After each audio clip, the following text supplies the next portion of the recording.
এই হারঙের সুদকুরেরা ঘুষখোরেরা মনোযোগ দিয়ে শোনো।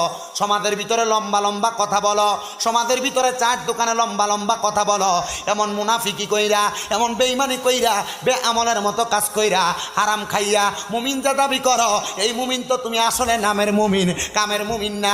নামাজ পড়বা, রোজা রাখবা, কোরআন পড়বা, আল্লাহর কোরআন পড়তে পড়তে তোমার হৃদয় ঝাঁঝরা করবা, এটা দিয়ে কোনো লাভ হবে না। ও মুসলমান, ও নবীর উম্মতের দলেরা, সুদ খায় খায় বর্তমানে কোন আর এলাকার মধ্যে সুদের ব্যবসা করে না। সুদের ব্যবসাটা ডিজিটাল সুদ হয়ে গেছে। ব্যাংকে এফডিআর করে, বিপিএস করে, কথা কয় না, এ কথা কয় না, ঠিক কিনা? আবার কেউ এফডিআরও করে না, ডিপিএসও করে না, এটারে ঘুরে হলায়। বলে হুজুর কেমনে?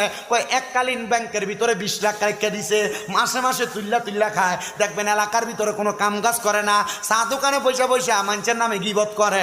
এমন সিটার হারং এলাকাত নাই। হারাম করে আছে না নাই? সুদ করে আছে না নাই? গিবত করিন না আছে না নাই?